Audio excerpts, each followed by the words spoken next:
Hello दोस्तों, welcome back to my channel. हमारा topic चला है सामाजिक परिवर्तन की अवधारणा एवं सिद्धांत।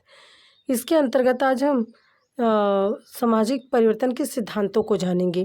देखिए, 16वीं सदी में जीन बोनिस ने विश्व की अलग अलग सभ्यताओं के ऐतिहासिक अध्ययन के आधार पर ये पता लगाया कि समाज में परिवर्तन चक्रीय रूप में घटित होता है।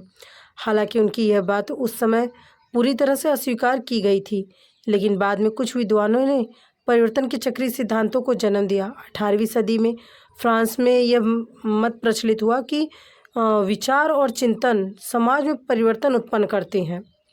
तो इस तरह से 19वीं सदी में कॉमन, हिंगल और कार्ल मैनहीम जैसे विचारकों ने सामाजिक परिवर्तन में विचारकों की भूमिका को बहुत महत्व दिया। सामाजिक परिवर्तन के संदर्भ में उन विद्वानों ने भी सिद्धांत प्रस्तुत किए जो समाज के उद्विकास और प्रगति को समझने में रुचि रखते हैं।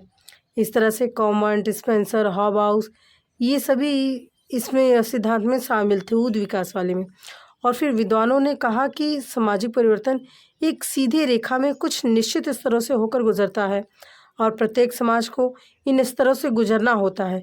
ये स्तर कौन कौन से होंगे, इस बारे में उनमें मत भिन्नता थी। यह मत बाद में आने वाले समाज वैज्ञानिक जैसे Morgan, Tylor, Henry Maine, Westermarck, Haddon और लेवी ब्रूहल, इन सभी ने ये स्वीकार किया और इस आधार पर परिवार, विवाह, धर्म, कला, तर्क और संस्कृति में परिवर्तन की उद्विकासीय प्रवृत्ति का उल्लेख इन्होंने किया। उस समय यह धारणा बनी कि परिवर्तन सदैव सरलता से जटिलता, समानता से असमानता और बुराई से अच्छाई की ओर होता है। परिवर्तन की उद्विकासीय व्याख्या के विपरीत कुछ विद्वानों ने परिवर्तन की चक्रीय प्रकृति का उल्लेख किया। स्पेंगलर, टैनरबी, पैरेटो और सोरोकिन ने कहा कि प्रत्येक समाज में परिवर्तन का एक चक्र चलता रहता है और हम जहाँ से प्रारंभ होते हैं घूम फिरकर दोबारा वहीं पहुँच जाते हैं। इस प्रकार प्रत्येक समाज उत्थान और पतन के दौर से गुजरता है। परिवर्तन की उद्विकासीय और चक्रीय व्याख्या के बाद कुछ विद्वानों ने किसी एक ही कारक को परिवर्तन के लिए उत्तरदायी ठहराकर परिवर्तन की निर्धारणवादी व्याख्या प्रस्तुत की। मार्कस और वेबलिन ने प्रौद्योगिकी एवं आर्थिक कारकों को, आर्बन ने संस्कृति को, मैक्स वेबर ने धर्म को और माल्थस और सैंडर ने जनसंख्यात्मक कारकों को सामाजिक परिवर्तन के लिए उत्तरदायी ठहराया। यानी इन्होंने निर्धारणवादी पद्धति को अपनाया।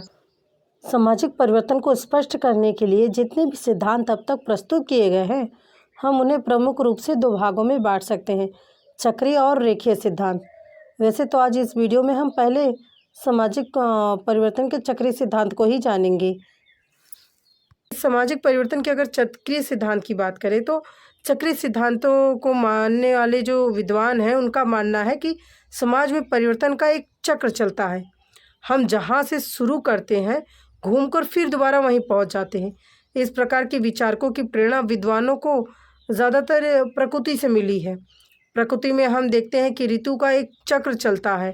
सर्दी, गर्मी और वर्षा की ऋतुएं एक के बाद एक मतलब दोबारा ये चक्र चलते रहता है, एक के बाद एक आते रहता है मौसम। इसी प्रकार से रात के बाद दिन और दिन के बाद रात का चक्र भी चलता रहता है। प्राणी भी जन्म लेता है और मृत्यु के दौर से भी गुजरता है। तो हम जन्म लेते हैं, युवा होते हैं, वृद्ध होते हैं और मर जाते हैं। मरकर फिर जन्म लेते हैं और दोबारा वही क्रम दोहराते रहते हैं। तो परिवर्तन के इस चक्र को कई विद्वानों ने समाज पर भी लागू किया और कहा कि परिवार, समाज और सभ्यताएं उत्थान और पतन के चक्र से गुजरती हैं।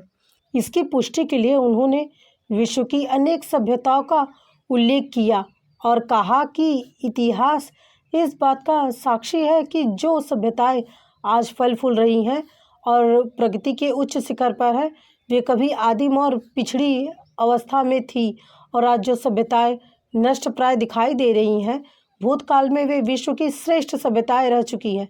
इस प्रकार चक्रीय सिद्धांत का सामाजिक परिवर्तन को जीवन चक्र के रूप में देखते हैं। चक्रीय सिद्धांत में स्पेंगलर, टॉयनरबी, पैरेटो एवं सोरोकिन प्रमुख हैं। अब हम सबसे पहले समाजशास्त्री स्पेंगलर का सिद्धांत जानेंगे। सामाजिक परिवर्तन के बारे में जर्मन विद्वान स्पेंगलर ने 1918 में अपनी पुस्तक the decline of the West में अपना चक्रीय सिद्धांत प्रस्तुत किया। इस पुस्तक में उन्होंने सामाजिक परिवर्तन के उद्देश्य सिद्धांतों की आलोचना की और कहा कि परिवर्तन कभी भी एक सीधी रेखा में नहीं होता है। स्पेंगलर का मानना था कि सामाजिक परिवर्तन एक चक्रीय रूप में चलता है। हम जहाँ से प्रारंभ होते हैं घूमकर फिर वहीं पहुँच जाते हैं।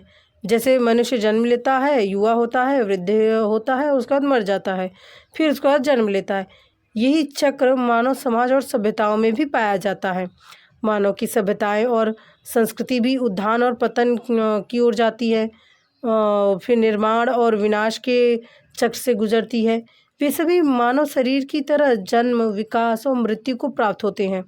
अपनी बात को सिद्ध करने के लिए समाजशास्त्री ने विश्व की 8 सभ्यताओं जैसे अरब, मिस्र, मेजियन, माया, रूसी और पश्चिमी संस्कृतियों, इन सभी का उल्लेख किया और उनके उत्थान और पतन को दर्शाया। स्पेंगलर ने पश्चिम सभ्यता के बारे में कहा कि ये अपने विकास की चरम सीमा पर पहुंच गई हैं। उद्योग और विज्ञान के क्षेत्र में उसने अभूतपूर्व प्रगति की, लेकिन अब वह धीरे धीरे क्षीणता और स्थिरता की स्थिति में पहुंच रही हैं। इसीलिए अब इनका विनाश जो है वो अवश्य होगा, ऐसा उन्होंने लिखा। उन्होंने जर्मन संस्कृति के बारे में भी ऐसे ही विचार प्रकट किए और कहा कि ये अपनी चरम सीमा पर पहुंच गए हैं और अब इनका पतन निकट है। स्पेंगलर की भविष्यवाणी उस समय सत्य प्रतीत हुई जब द्वितीय विश्व युद्ध के समय जर्मन की जो सभ्यता है, मतलब जो जर्मन का पतन हुआ, इससे ये स्पष्ट हुआ कि वो सही कह रहे हैं। स्पेंगलर ने कहा कि युद्ध और शस्त्रों का निर्माण सभ्यता के पतन के सूचक हैं। उनका मानना था, यानी स्पेंगलर जी का, कि भविष्य में पश्चिम समाज का आज जो दबदबा है समाप्त हो जाएगा और उनकी संपन्नता और शक्ति नष्ट हो जाएगी।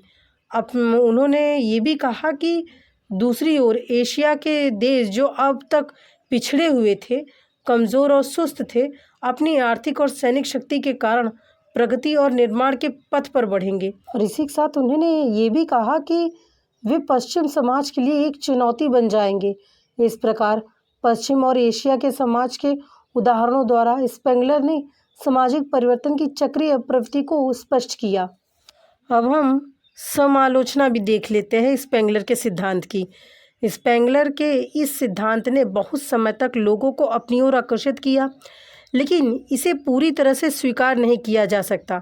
स्पेंगलर ने संस्कृति और सभ्यता की तुलना उसके भागों से की है जिसे आज कोई स्वीकार नहीं करता है, और साथ ही स्पेंगलर ने ऐतिहासिक तथ्यों को तोड़ मरोड़ कर अपने पक्ष की पुष्टि की और काल्पनिक आधार पर युद्धों से पश्चिम समाज के विनाश की घोषणा की। स्पेंगलर ने यह भी नहीं बताया कि किसी सभ्यता, समाज व संस्कृति का अंतिम बिंदु कौन सा है जिसके बाद उनका पतन प्रारंभ हो जाता है। और साथ ही स्पेंगलर ने ये कहा कि पश्चिम समाज विकास के चरम स्वरूप को प्राप्त कर चुका है, जो कि पूरी तरह से त्रुटिपूर्ण है, क्योंकि अब भी उसके विकास का कार्य जारी है। स्पेंगलर के सिद्धांतों का हम पूरी तरह से वैज्ञानिक नहीं मान सकते। उनके सिद्धांत से उनका निराशावाद प्रकट होता है। समाजशास्त्री टायनर बी का भी सिद्धांत देख लेते हैं। देखिए, टायनर बी एक अंग्रेज इतिहासकार थे। उन्होंने विश्व की 21 सभ्यताओं का अध्ययन किया और अपनी पुस्तक द स्टडी ऑफ हिस्ट्री में सामाजिक परिवर्तन का अपना सिद्धांत प्रस्तुत किया। अलग अलग सभ्यताओं का अध्ययन करने के बाद उन्होंने सभ्यताओं के विकास का एक सामान्य प्रतिमान ढूंढा और सिद्धांत का निर्माण किया।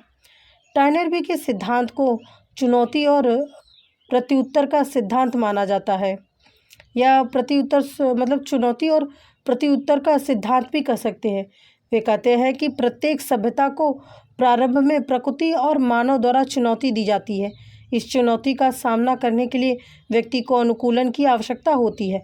व्यक्ति इस चुनौती के प्रत्युत्तर में भी सभ्यता व संस्कृति का निर्माण करता है। इसके बाद भौगोलिक चुनौतियों के स्थान पर सामाजिक चुनौतियाँ दी जाती हैं। वे चुनौतियाँ समाज की भीतरी समस्याओं के रूप में और बाहरी समस्याओं द्वारा दी जाती है। जो समाज इन चुनौतियों का सामना सफलतापूर्वक कर लेता है वह जीवित रहता है, और जो नहीं कर पाता है वह नष्ट हो जाता है। इस प्रकार एक समाज निर्माण और विनाश और संगठन और विघटन के दौर से गुजरता है।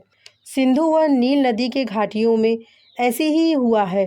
प्राकृतिक पर्यावरण ने वहाँ के लोगों को चुनौती दी, जिसका प्रत्युत्तर उन्होंने निर्माण के द्वारा दिया।